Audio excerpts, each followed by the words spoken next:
Nós vamos agora começar o estudo das resoluções da Comissão de Ética Pública que acabam por regulamentar aquele Código de Conduta da Alta Administração, bem como o funcionamento dos órgãos do sistema de gestão ética, notadamente aquelas comissões de ética descritas no Decreto 1171. Começando pela primeira resolução, ela vai trazer procedimentos para a questão de apresentação de informações sobre situação patrimonial por parte das autoridades submetidas ao Código de Conduta da Alta Administração Pública.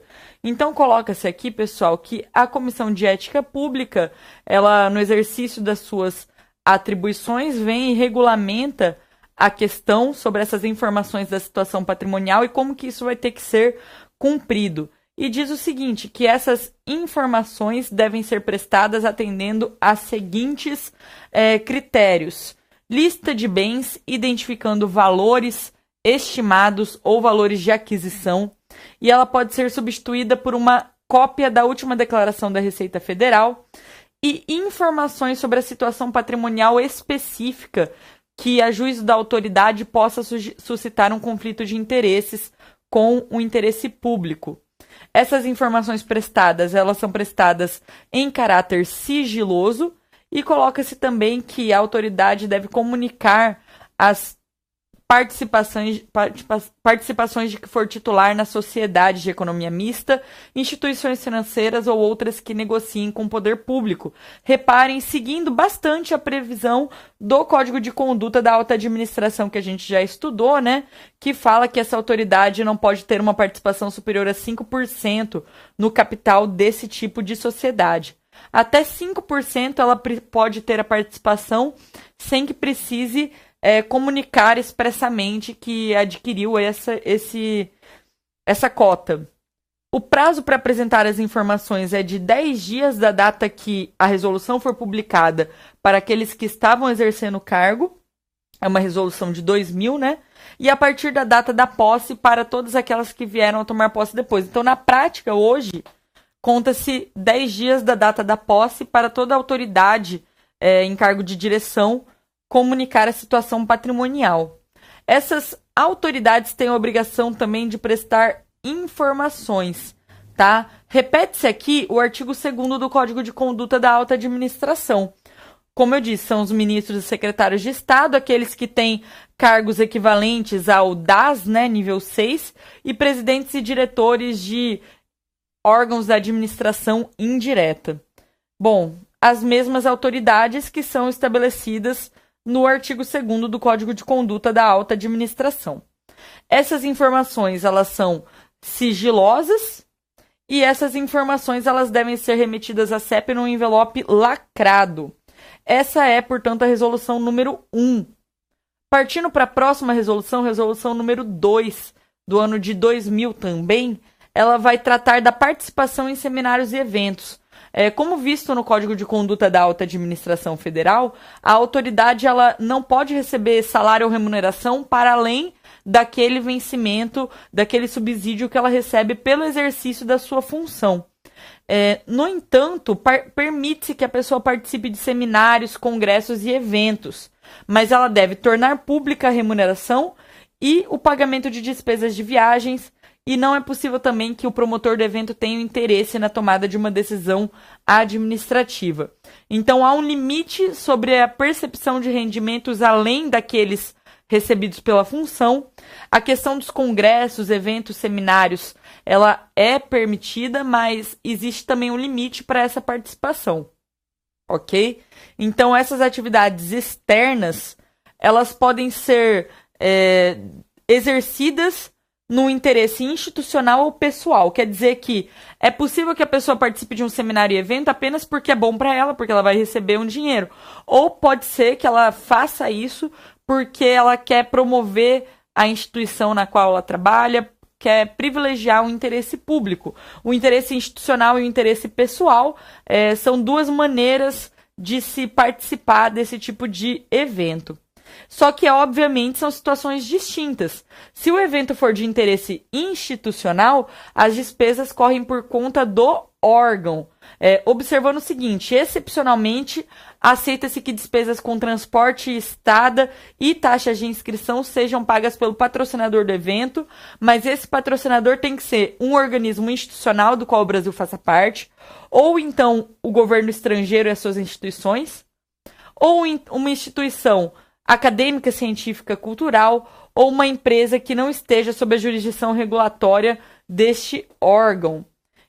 Coloca-se também a possibilidade de se aceitar descontos, mas não é possível que esses descontos sejam considerados um benefício pessoal. Então, se o interesse é institucional, ou o próprio órgão vai custear, e se não for o próprio órgão que custeie, é possível aceitar um patrocínio, mas esse patrocínio não pode acarretar numa vantagem indevida. Quando o evento for de interesse pessoal da autoridade, despesas de remuneração, transporte e estada podem ser custeadas pelo patrocinador, tá? Então, o interesse pessoal, obviamente, o órgão público não vai custear, mas o organizador do evento irá custear, desde que ele torne públicas as condições para ele fazer esse custeio, bem como o valor da remuneração, e esse promotor de evento não pode ter interesse na tomada de uma decisão pela autoridade. Essas atividades externas não podem ser exercidas prejudicando as funções normais inerentes ao cargo. Então, se a pessoa tem o cargo e 5, 6 dias na semana ela está fazendo uma palestra fora, ela evidentemente não está desempenhando a contento as atribuições do cargo.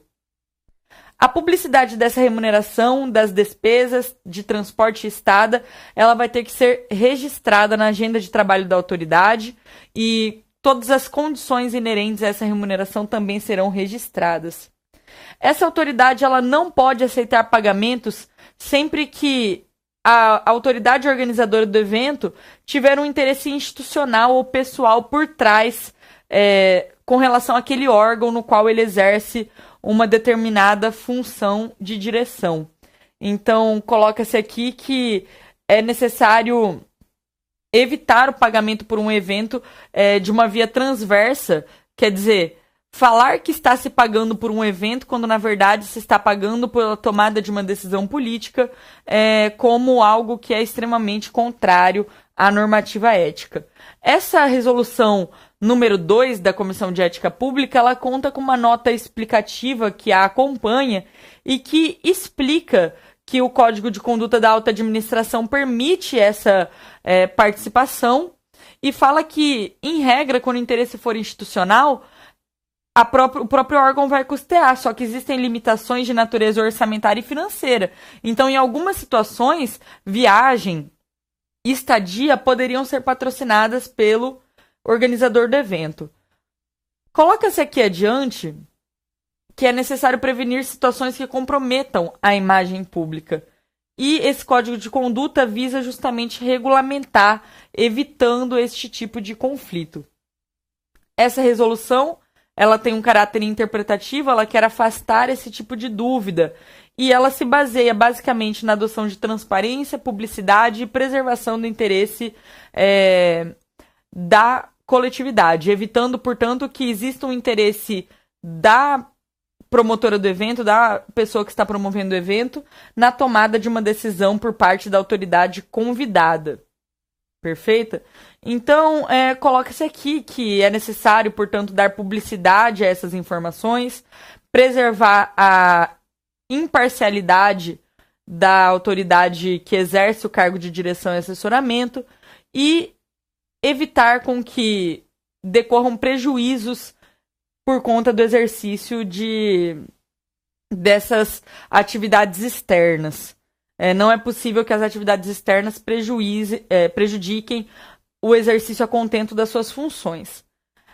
Coloca-se aqui mais uma vez a publicidade, que ela é assegurada para todos esses eventos externos. O público deve ter acesso à agenda daquela autoridade. Então, basicamente, essa resolução, nessa nota explicativa, se resume à finalidade essencial, que era justamente prevenir, evitar o uso indevido desses eventos externos para o recebimento de remunerações contrárias à ética da administração pública. Prosseguindo, a resolução número 3 é muito relevante também, porque ela aborda a questão da vedação do recebimento de presentes e brindes. E vocês vão reparar que essa comissão de ética pública, ela vai ter uma preocupação quanto às suas autoridades receberem presentes, brindes que contrariem parâmetros razoáveis, que acabem significando uma remuneração indevida pela tomada de decisões políticas. A regra é a vedação do recebimento de presentes, salvo reciprocidade, só que não se consideram presentes aqueles que sejam brindes, sem valor econômico ou distribuídos de maneira genérica no valor de R$100. Percebe-se, portanto, a distinção entre presentes e brindes, e essa distinção entre presentes e brindes se repete aqui nessa resolução. Então, coloca-se aqui que os presentes de qualquer valor, eles não devem ser aceitos, e por conta do cargo que a autoridade ocupa, notadamente se for oferecido por uma empresa sujeita à jurisdição regulatória do órgão ou por alguém que tenha um interesse pessoal, profissional ou empresarial na tomada de determinada decisão. Também coloca-se aqui a vedação de receber presentes por parte de órgãos ou empresas com as quais se tem uma relação comercial ou alguém que represente o interesse de um terceiro que se enquadre numa dessas situações. Então, por exemplo, não é possível chegar e dar uma joia, uma Mercedes, um Rolex para um administrador falando que é um simples presente, porque isso enquadra-se em algo que não é um mero brinde, é um efetivo presente, é quase como se fosse uma tentativa de chantagear aquele servidor.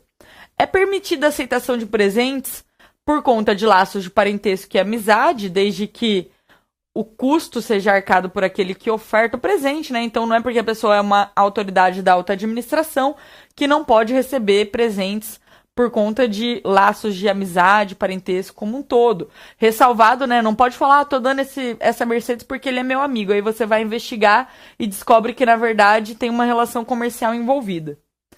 E quando ofertados por autoridades estrangeiras em casos protocolares, havendo, portanto, uma reciprocidade. Não sei se os senhores já tiveram oportunidade de ir ao Congresso Nacional, ao Palácio da Presidência, vocês vão reparar que há uma vitrine na qual estão presentes de grande valor recebidos por autoridades no exercício das funções, justamente porque era uma situação protocolar, o presente não poderia ser rejeitado, mas aquele presente foi dado para a autoridade como um todo, não para aquela pessoa, mas para aquele cargo.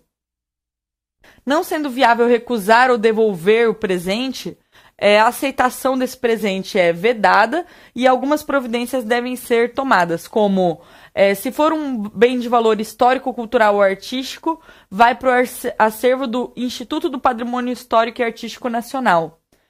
Se não for enquadrado nessa categoria, vai ser doado a uma entidade assistencial ou de caráter filantrópico. Também é possível determinar a incorporação ao patrimônio da entidade ou órgão público onde se exerce a função. Não caracteriza presente prêmios por conta de atribuições acadêmicas, científicas ou culturais. Então, por exemplo, o Barack Obama recebeu o Nobel da Paz. O Nobel da Paz vem acompanhado de um valor em dinheiro. Ele precisava recusar porque é um presente? Não, porque aquilo é um prêmio. Coloca-se aqui mais uma vez a questão dos prêmios por conta de concurso de acesso público a trabalho de natureza acadêmica, científica, cultural, tecnológica, enfim. Coloca-se aqui também a questão das bolsas de estudos. É possível que uma autoridade receba uma bolsa de estudos para estudar, para aperfeiçoar seus conhecimentos, e isso não é considerado um prêmio. Continuando, primeiro falam-se dos presentes, depois falam-se dos brindes, que podem ser aceitos, mas eles não podem ter valor econômico, ok? Ou então, pelo menos, eles têm que ser distribuídos de uma maneira genérica, com uma divulgação habitual, uma cortesia num evento ou numa data comemorativa no valor limite de R$100. Essa periodicidade de distribuição, ela não pode ser inferior a 12 meses, então aquela distribuição anual é considerada tolerável. Agora, menos do que isso, parece que é uma bajulação indevida. e que sejam de caráter geral, não se destinem a agraciar uma pessoa determinada, mas aqueles administradores como um todo, nenhum interesse específico envolvido. Se o valor do brinde ele ultrapassar R$100, ele vai ser tratado como presente, aplica-se a disciplina anterior. E se houver dúvida sobre o valor, vai ser feita uma avaliação desse bem junto ao comércio. Quanto à divulgação e solução de dúvidas, coloca-se que a autoridade deve transmitir as normas dessa resolução, divulgar de maneira ampla no ambiente de trabalho, evitando, portanto, que os seus servidores recebam esses presentes de maneira indevida. E coloca-se aqui também a questão da incorporação ao patrimônio histórico e a doação à entidade assistencial, ela deve constar na própria agenda de trabalho ou no registro da autoridade. Então, a autoridade vai fazer a doação? Ok, ela deve colocar isso na sua agenda. E dúvidas específicas devem ser esclarecidas pela Comissão de Ética Pública. Mas a Comissão de Ética Pública, ela é tão preocupada quanto essa questão que ela também segue na resolução com uma nota explicativa, dizendo aqui que esses presentes e brindes, eles são tratados por essa resolução de uma maneira bastante rigorosa. É inquestionável que a autoridade não pode receber de maneira indevida todos esses presentes, porque isso afeta na sua capacidade de decisão. E o objetivo é manter essa autoridade livre de influências externas. Adiante, coloca-se a divisão da resolução, né? Uma parte inicial, que aborda os presentes, depois a abordagem dos brindes e, por fim, a abordagem das normas dessa resolução e como que elas vão ser implementadas. A regra é a proibição do recebimento de presentes e a permissão do recebimento de brindes. Proíbe-se o recebimento de presentes, principalmente se as autoridades estiverem em situações de vinculação com aquele órgão, e aceita-se o recebimento de presentes quando forem ofertados por razões de parentesco ou amizade, ou então quando o ofertante for uma autoridade estrangeira numa situação protocolar. O presente, quando ele for recebido numa situação fora dessas, ele deve ser recusado e, eventualmente, ele vai ser doado a uma entidade de caráter assistencial ou incorporado ao patrimônio histórico e artístico nacional. Não são presentes prêmios, recebimento de contribuições científicas, entre outras questões, como bolsas de estudo. E depois a resolução aborda a questão dos brindes e coloca um limite de valor e uma necessidade de que o brinde seja genericamente oferecido numa periodicidade de pelo menos a cada ano, não inferior à periodicidade anual. Então, coloca-se aqui a necessidade de se regulamentar essa questão e, se surgirem questões específicas fora dessas regulamentadas, ficaria a cargo da Comissão de Ética Pública prestar esclarecimentos. Continuando o estudo, a resolução número 4 da Comissão de Ética Pública, ela trabalha com o seguinte: ela traz um dispositivo, hoje revogado, que conferia a competência para a elaboração de regimento interno, né? Então, a CEP tem competência de elaborar o seu regimento interno e aprova, na forma de uma resolução, o regimento interno da Comissão de Ética Pública. Então, prezados, coloca-se aqui que a Comissão de Ética Pública, de acordo com o poder que o próprio Decreto 6.029 concede, tem a capacidade de elaborar o seu regimento interno, o que é feito nessa resolução número 4. O capítulo 1 aborda a competência da CEP, que é esse órgão de cúpula, e como eu disse, basicamente ela regula o Código de Conduta da Alta Administração Federal. Ela pode apresentar sugestões de aprimoramento e fornecer subsídios para a tomada de decisões. Ela atua como uma instância consultiva, tanto das comissões de ética quanto das autoridades da alta administração federal, e também tem o dever à apuração de violações ao Código de Conduta pelas autoridades a elas sujeitas, além de dirimir dúvidas e colaborar com órgãos e entidades, inclusive dos demais poderes e da esfera estadual e municipal, e o dever de dar uma ampla divulgação a esse Código de Conduta. Essas autoridades se sujeitam a código específico, então elas vão ser julgadas pela CEP. Então a CEP, ela tem algumas autoridades que ela julga e presta assessoramento para organismos e determinadas entidades, determinadas autoridades. O capítulo 2 diz como que essa CEP é composta, são 6 membros designados pelo presidente com mandato de 3 anos. Esses membros da CEP, eles não recebem remuneração, mas o trabalho deles é considerado relevante serviço público. Prossegue-se aqui como essa CEP vai funcionar. Os próprios membros da CEP escolhem seu presidente, e esse presidente ele tem o voto de qualidade. As decisões são tomadas por voto da maioria, mas na existência de empate, quem tem o voto de qualidade é o presidente. Ele desempata a situação. E essa CEP tem também um secretário executivo vinculado à Casa Civil da Presidência da República, que presta o suporte técnico e administrativo. Ele deve ter o controle do plano de trabalho da CEP e nas reuniões ordinárias ele tem o papel de escrever atas, entre outras questões. Essas reuniões da CEP, elas ocorrem em caráter ordinário uma vez por mês e em caráter extraordinário sempre que necessário. E a pauta delas, ela é escrita a partir de sugestões dos membros ou iniciativas do secretário executivo.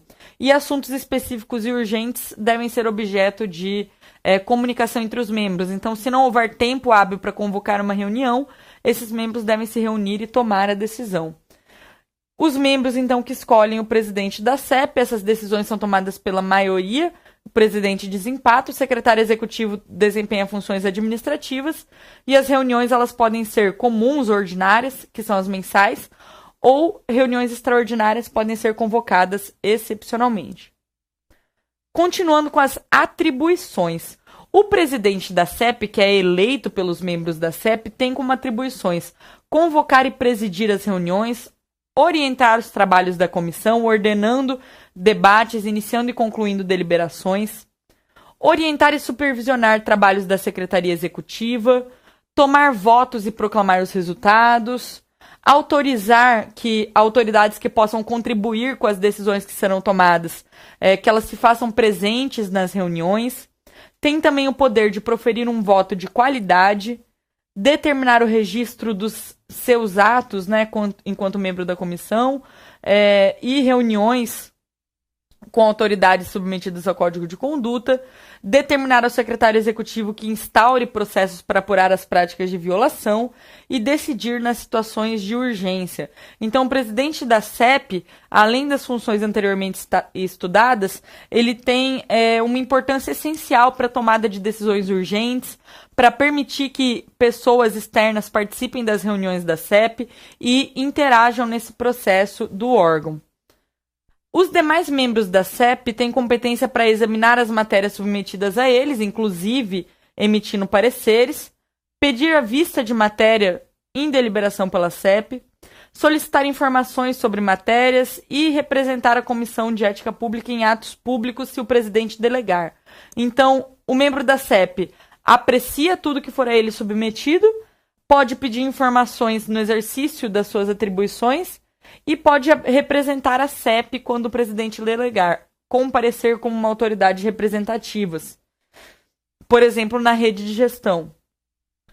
O secretário executivo, por sua vez, ele tem que organizar a agenda, assegurar o apoio logístico, ele é secretário das reuniões, deve registrar essas reuniões e elaborar suas atas, apoiar a CEP e os seus integrantes no exercício das funções, instituir matérias que deverão ser deliberadas, providenciar pareceres sobre legalidade do ato, entre outras questões, desenvolver ou supervisionar a elaboração de estudos, então acompanhar as atividades desenvolvidas por esses membros e dar substrato para essas atividades, e solicitar aqui também providências para cumprir esse regimento, para cumprir com essa normativa. Basicamente, são competências administrativas que envolvem o bom funcionamento do órgão. As deliberações da CEP, relativas a esse código de conduta, elas envolvem homologação de informações.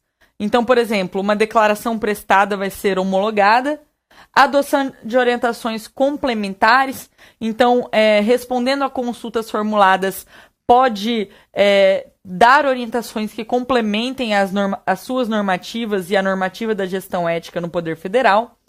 E, de ofício, por meio de resolução, ou então mediante comunicação às autoridades abrangidas, ele pode responder essas dúvidas levadas à Comissão de Ética Pública. Também tem o poder de elaborar sugestões ao presidente da República com novas propostas a respeito do Código e instaurar procedimentos para apurar violações ao Código de Conduta da Alta Administração. Algumas providências poderão ser adotadas por ela no caso de infração, que são a advertência antes do exercício, né, quando no curso do exercício, e censura ética se a autoridade já tiver deixado o cargo. Também é possível encaminhar a sugestão de exoneração. Continuando, a resolução 4 traz as normas de procedimento. Como que vai tramitar esse procedimento perante a Comissão de Ética Pública? Coloca-se que é possível iniciar de ofício ou por denúncia fundamentada. Essa autoridade vai ser notificada para se manifestar em 5 dias. O denunciante, a Comissão de Ética Pública e a própria autoridade podem produzir provas. Na juntada de novas provas, abre-se novamente o prazo para ele se manifestar de 3 dias. E depois a CEP decide, diz se a denúncia é procedente ou não, e eventualmente aplica uma daquelas penas ali previstas. Existem também deveres e responsabilidades daqueles que são membros da comissão. Eles devem apresentar e manter arquivadas as suas declarações de bens e rendimentos, tal como as autoridades da alta administração. E conflitos de interesse efetivos ou potenciais que possam surgir também devem ser comunicados por esses membros. Veda-se relacionamento específico do membro da CEP com aquela autoridade que ele pode eventualmente julgar.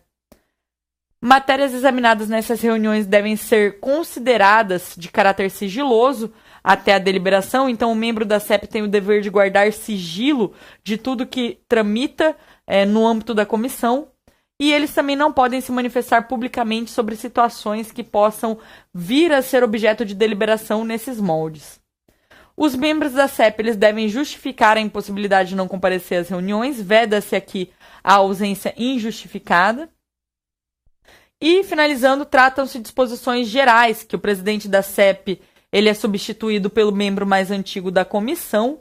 Essa CEP ela vai dirimir dúvidas sobre esse regimento interno que ela estabelece e entrando em vigor na data da publicação essa resolução.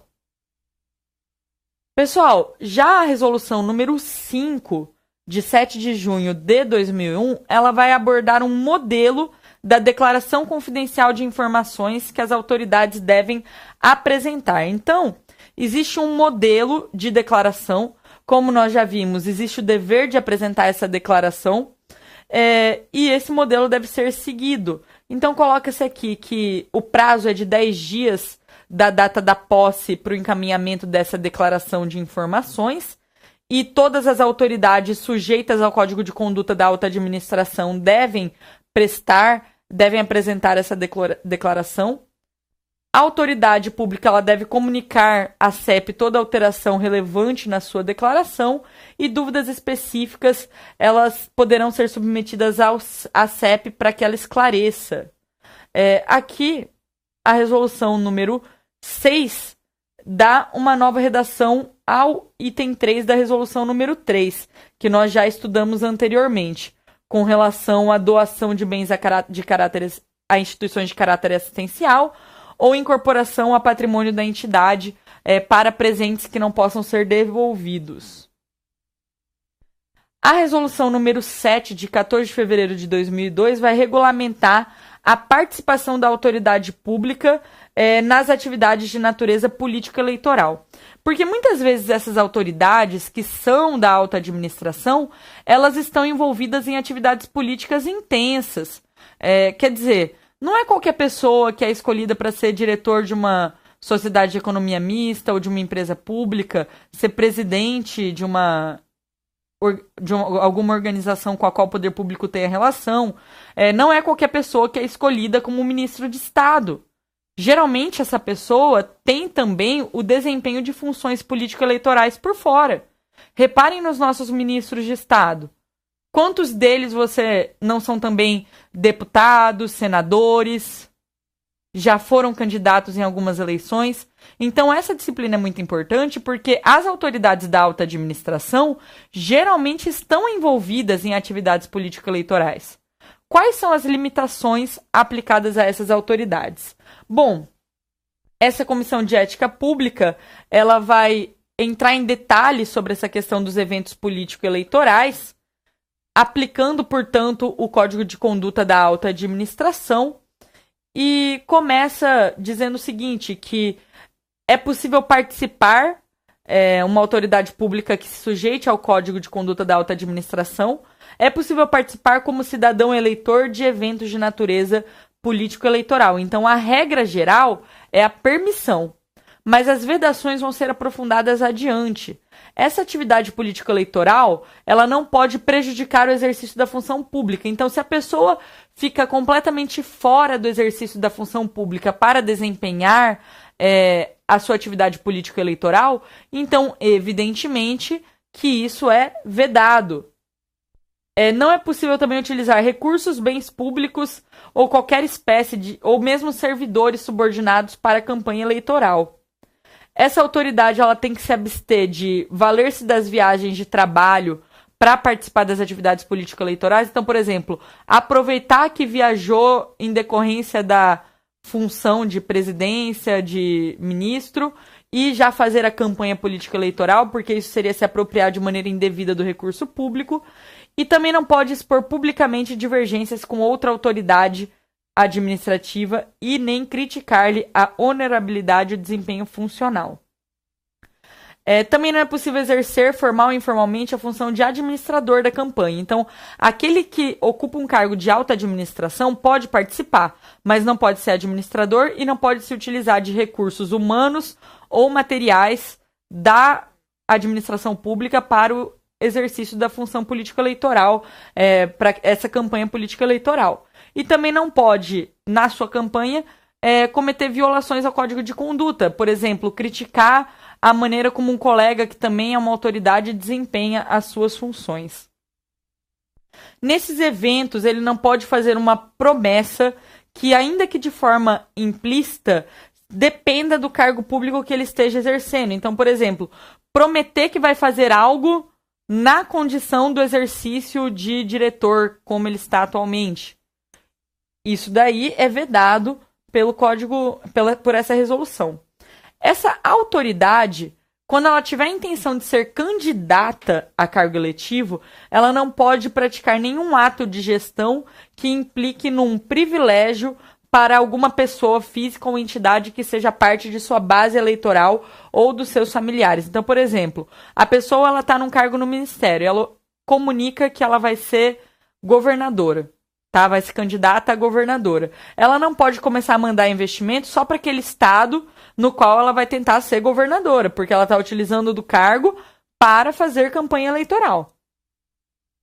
Com vistas a prevenir dessas situações que possam suscitar dúvidas, é necessário disponibilizar a agenda de trabalho com acesso público, eventuais audiências concedidas, informando objetivos, participantes, resultados.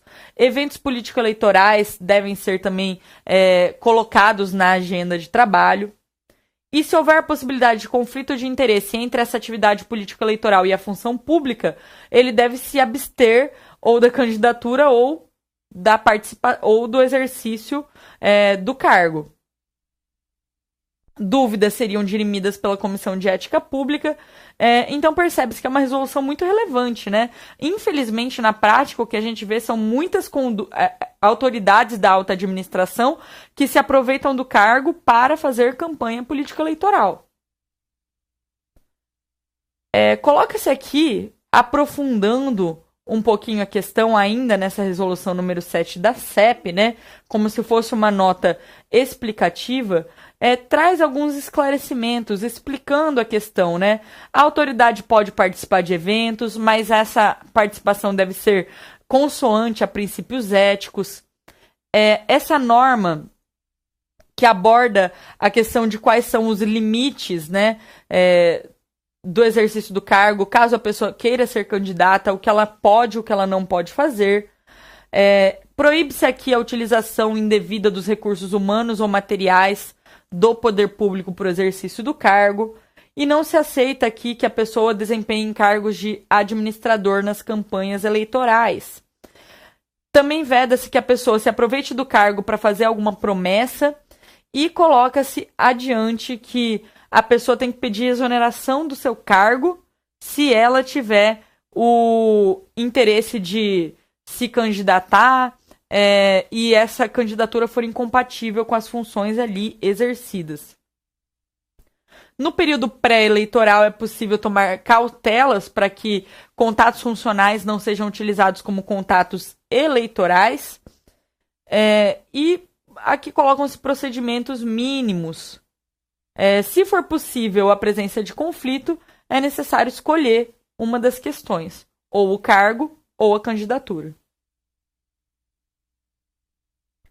A resolução número 8 de 2003, ela vai dispor uma questão bastante relevante também, que é a questão dos conflitos de interesses e como que esses conflitos de interesses poderão ser prevenidos. E ela coloca aqui o seguinte, que o Código de Conduta da Alta Administração diz que os conflitos de interesse devem ser evitados, mas como que isso vai ser feito? Vai começar dizendo o seguinte, que o conflito de interesses, ele é uma atividade que, por sua natureza, é incompatível com as atribuições do cargo ou função pública, ok? Coloca-se também conflito de interesse aquele que viola o princípio da integral dedicação, regimes de dedicação integral àquele cargo. Se você desempenha um outro cargo que vai contra esse regime, você está violando o Código de Conduta, que implique na prestação de serviços a uma pessoa física ou jurídica ou na manutenção de vínculo de negócio com pessoa física ou jurídica com interesse individual ou coletiva na autoridade. Então, é conflito de interesses prestar assessoria, consultoria ou qualquer tipo de serviço para alguém, pessoa física ou jurídica, que tenha interesse na tomada de determinada decisão.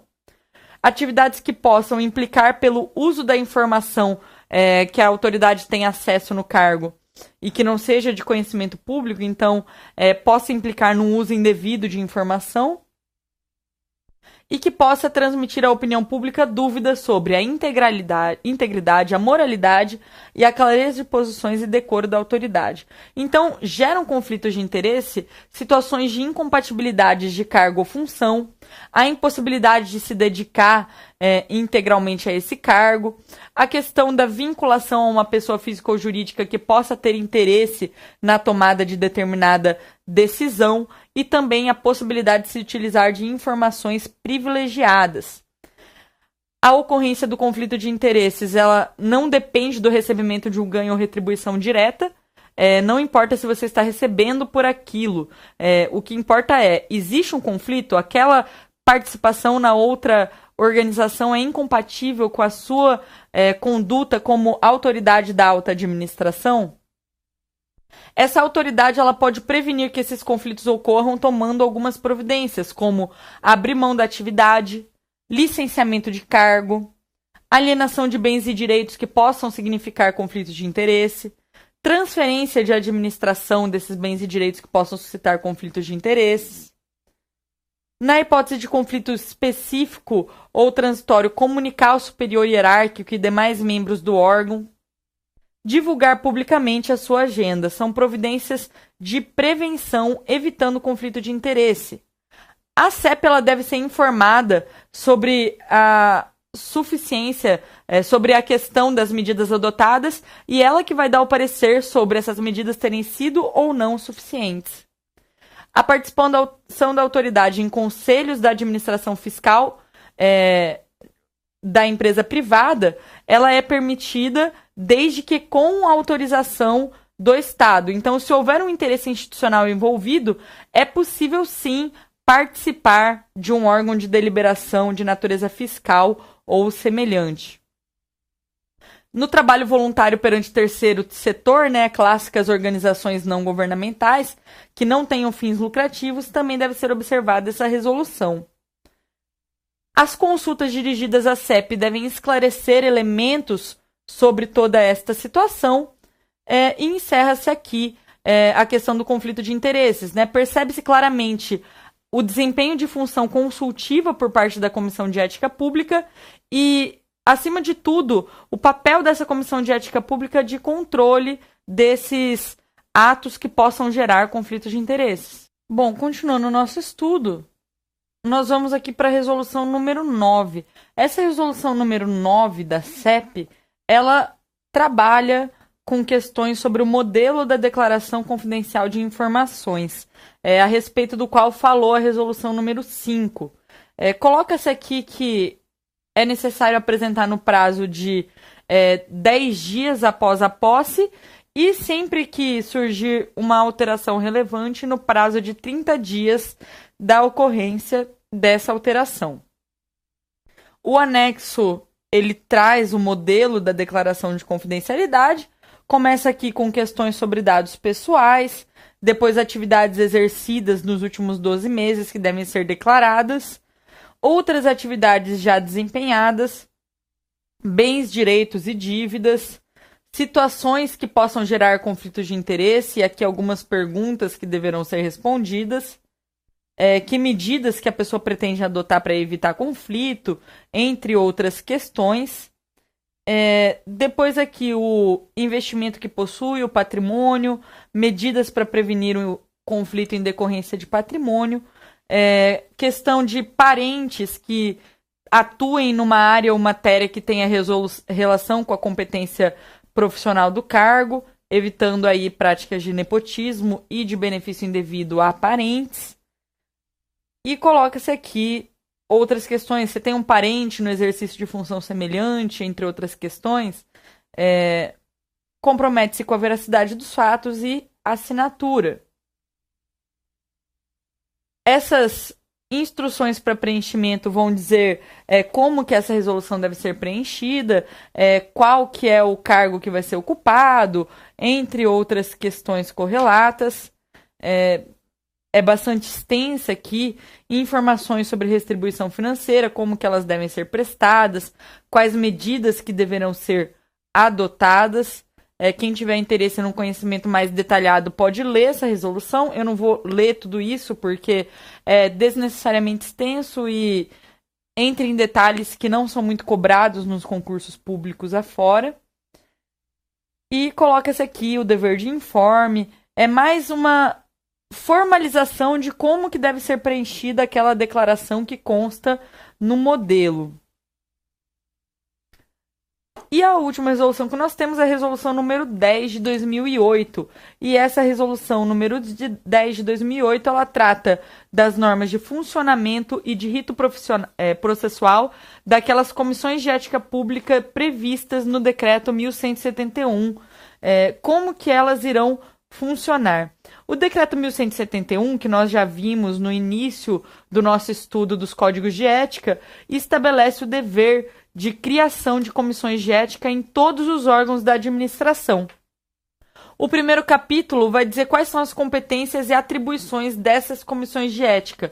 A competência de atuar aqui como instância consultiva do dirigente máximo, é a primeira descrita, de aplicação do Código de Ética Profissional do Servidor Público, que é o Decreto 1171, e para isso deve submeter à Comissão de Ética Pública propostas para que ele seja aperfeiçoado, apurar denúncias que possam contrariar a sua normativa e recomendar, acompanhar e avaliar o desenvolvimento de ações para disseminar esse código.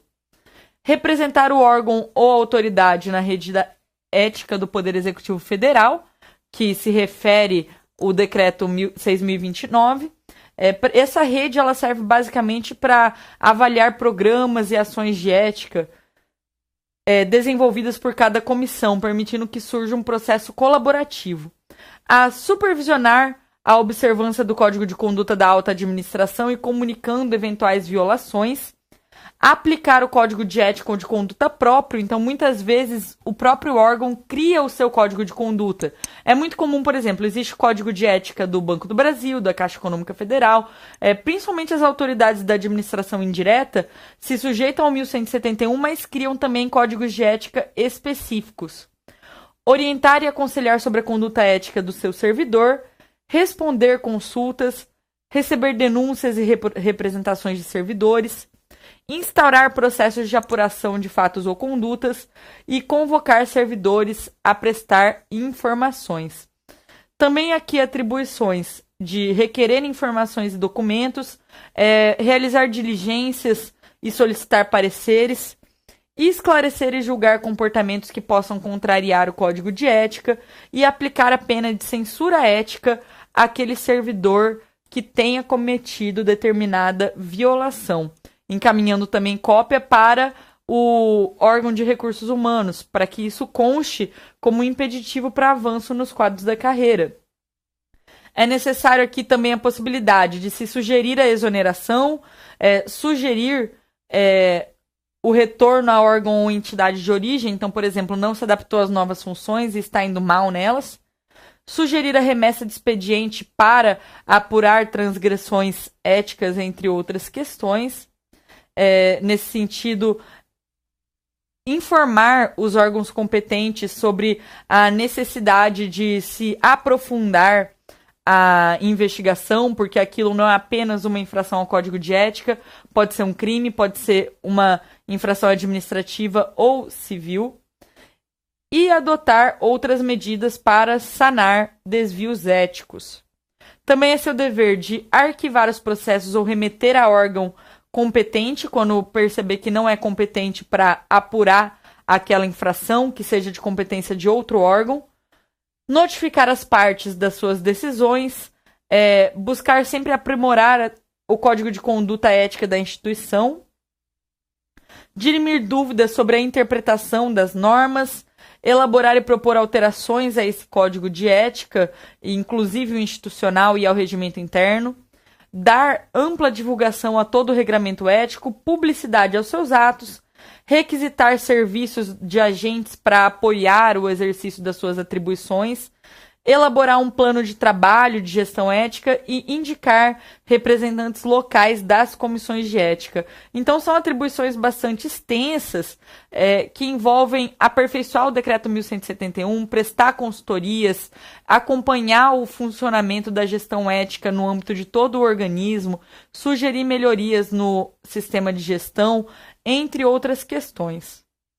O capítulo 2 diz como que essas comissões são compostas. São 3 membros, né? Vão ter suplentes. Esses membros, eles devem ser servidores do quadro permanente, designados por ato do dirigente máximo. E se não houver servidores o suficiente naquela entidade com essas condições, convoca-se de outra entidade. Mas é necessário que seja, sim, de cargo permanente da administração. A atuação da Comissão de Ética ela é considerada uma relevante prestação de serviço público, mas não enseja remuneração. O dirigente máximo ele não pode ser membro da Comissão de Ética e o presidente da comissão ele vai ser sempre substituído pelo membro mais antigo em caso de impedimento. Surgindo vaga, o cargo de presidente de comissão é preenchido por nova escolha pelos membros. Tá? Não há membro titular, o suplente desempenha as atribuições. Cessa a investidura de membros de comissões de ética com a extinção do mandato, renúncia ou desvio disciplinar ou ético. A comissão de ética ela conta também com uma secretaria executiva que visa contribuir para elaborar e cumprir o plano de trabalho de gestão ética e promover o devido apoio técnico e material para cumprir essas atribuições.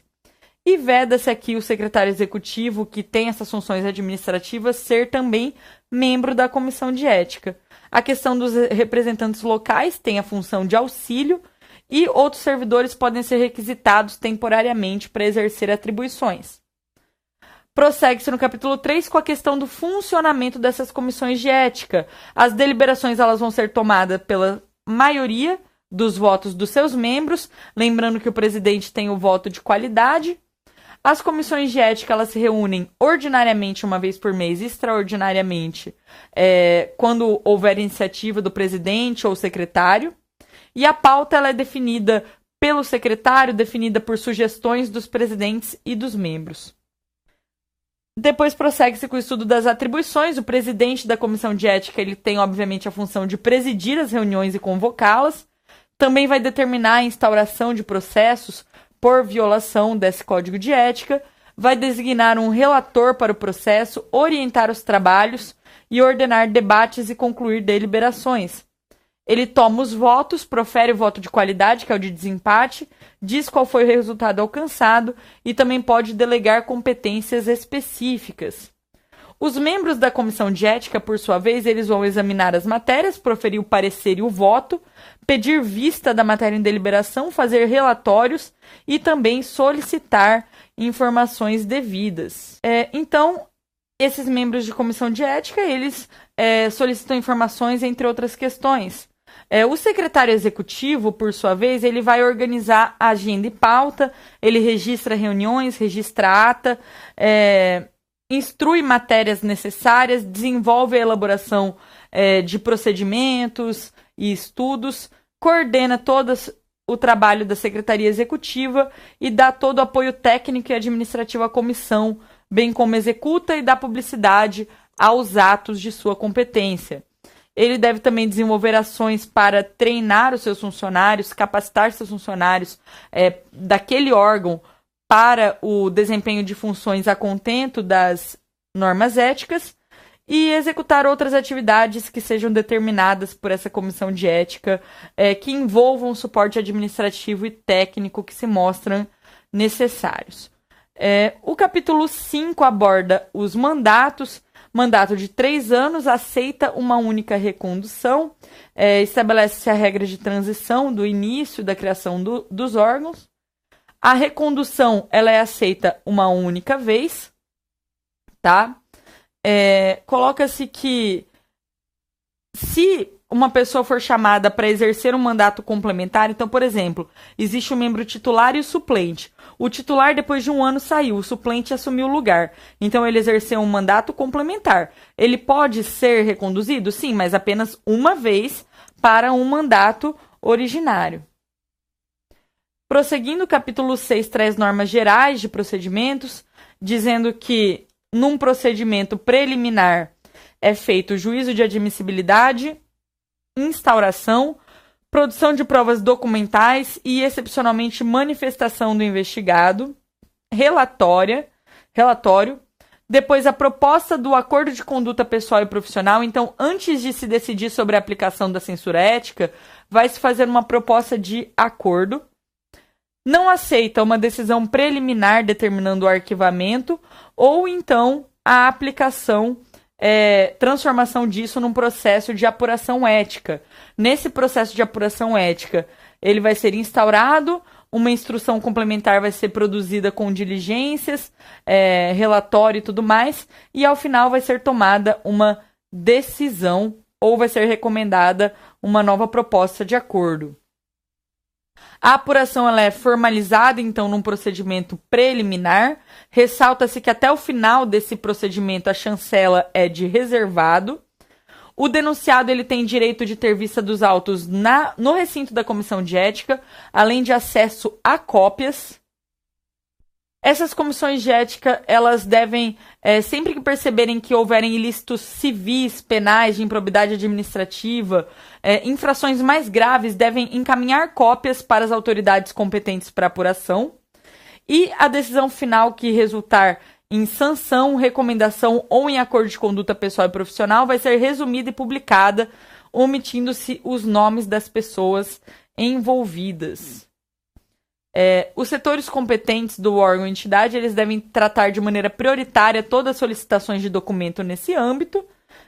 Então, os próprios funcionários que, além de membros da comissão de ética, desempenham outras atribuições, devem priorizar aquelas relacionadas à comissão de ética. E o capítulo 7 aprofunda o rito processual, dizendo que qualquer cidadão, ou um agente público, ou qualquer pessoa jurídica de direito privado, associação ou entidade de classe pode provocar a atuação de uma comissão de ética, relatando a infração à normativa ética, e coloca-se aqui agente público todo aquele que, independentemente da natureza do vínculo, dele ser remunerado ou não, tem uma vinculação com a administração direta ou indireta. O procedimento preliminar, que tenha por foco uma atitude que, em tese, caracterize violação, ele vai ser instaurado de ofício ou devido à denúncia fundamentada. Depois, se houverem indícios de que, de fato, a conduta foi uma violação, as cópias dos autos elas deverão ser encaminhadas ao órgão competente e é necessário que a pessoa seja chamada para comparecer e ter ciência da acusação que lhe está sendo imputada. Essa representação deve preencher alguns requisitos: descrever a conduta, quem cometeu essa conduta e quais são os elementos de prova que podem ser encontrados. É claro que é possível aprofundar essas provas colhidas. Essa representação ela é protocolada diretamente na sede da comissão, mas pode ser enviada por e-mail ou fax, além da via postal. Essa comunicação vai ser apreciada pela comissão de ética e essa comissão de ética vai permitir também que o denunciado se manifeste. Isso assim que ela fizer a admissibilidade. Então, recebeu a denúncia, percebeu que de fato tem motivos subsistentes, ela deverá chamar aquele que está sendo denunciado para que ele responda. Ok? É possível antes oferecer um acordo de conduta pessoal e profissional. Se esse for aceito e cumprido, o feito vai ser arquivado. Se descumprido, o processo segue normalmente.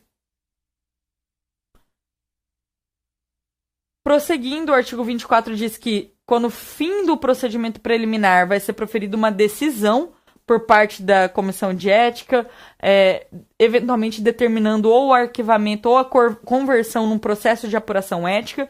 Então, existe o processo preliminar e o processo de apuração ética. No processo preliminar, é apenas feita uma investigação inicial e uma tentativa de acordo. No processo de apuração ética, é possível que se resulte na efetiva aplicação da sanção. Por isso, a pessoa ela é notificada para apresentar uma defesa prévia no prazo de 10 dias, com eventuais testemunhas e provas que ela pretenda produzir, e esse pedido de inquirição de testemunhas deve ser devidamente justificado, assim como o pedido de prova pericial. Se ele não requerer a produção de provas e não for necessário produzir mais nada, a comissão vai elaborar um relatório e vai proferir a sua decisão. Se ele se recusar a se defender, vai ter direito à nomeação de defensor dativo. E fim da instrução, esse relatório ele é elaborado, dá-se um prazo de 10 dias para que o notificado se manifeste. E depois dessas alegações finais é proferida uma decisão que contrabalanceia o relatório com as alegações finais. É possível, nesse momento final, oferecer novamente um acordo de conduta pessoal e profissional, mas se ele for descumprido, o processo de apuração ética vai continuar andando normalmente.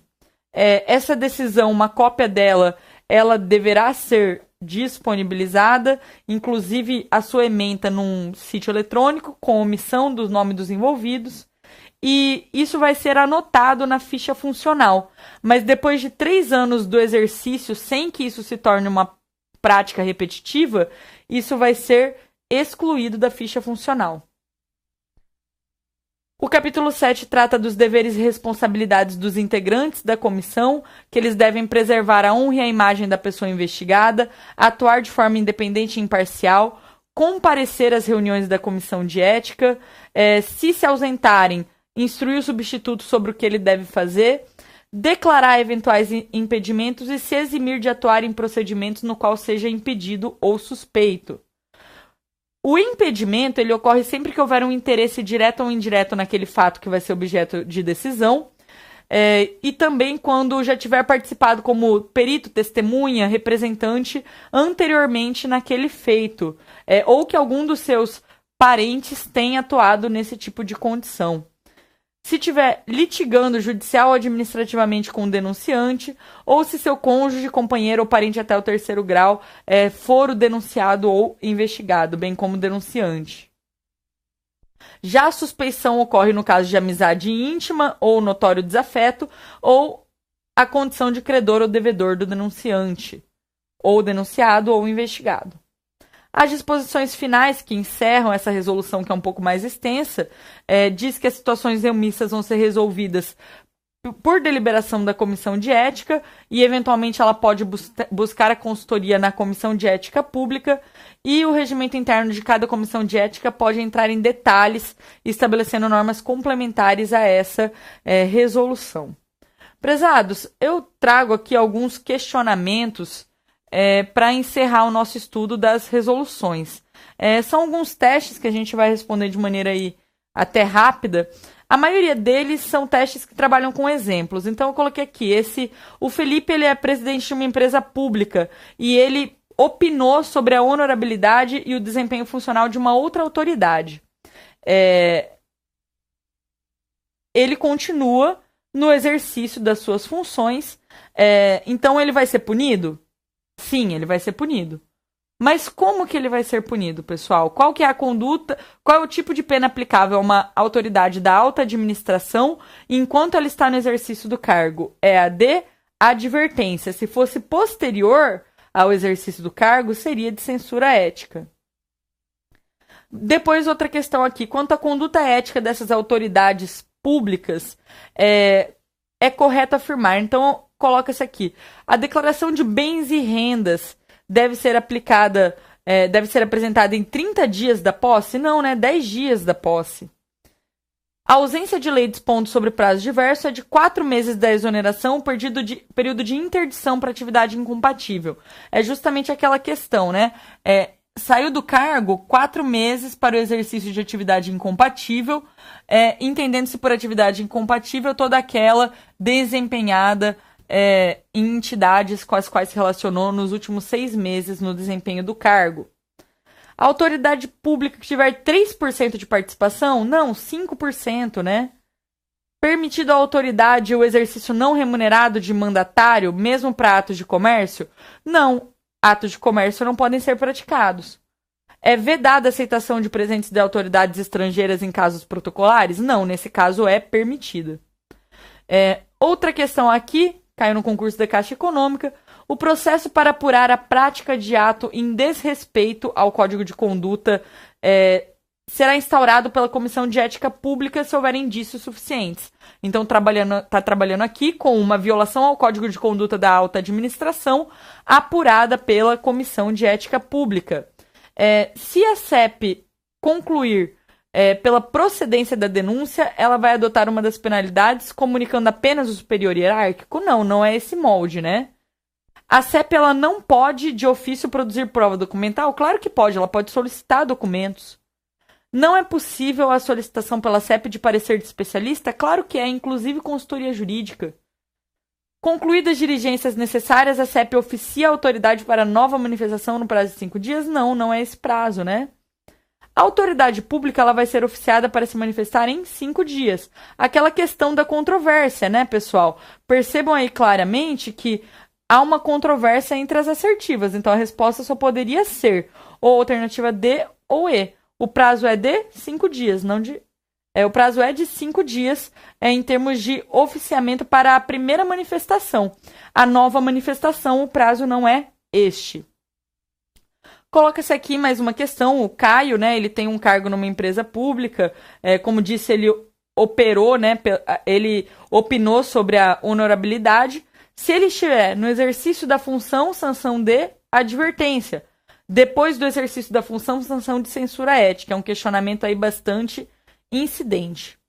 Aqui, afirmativa sobre a resolução número 2 da CEP. Somente se o interesse for institucional é possível participar de atividades externas? Não, é possível participar em interesse pessoal. Se o interesse for pessoal da autoridade, despesas de remuneração, transporte e estadia poderão ser custeadas pelo patrocinador? Eventualmente, sim. Quando se tratar de participação em evento de interesse institucional, as despesas de transporte, estadia e taxas de inscrição correrão por conta do órgão? Sim. Há sigilo quanto à remuneração por atividade externa? Não, há publicidade. Então, alternativas corretas 2 e 3. Já sobre a resolução 3 do CEP, alternativa incorreta. A primeira já é incorreta, né? Porque presentes e brindes recebem tratamento diverso na resolução número 3 da Comissão de Ética Pública.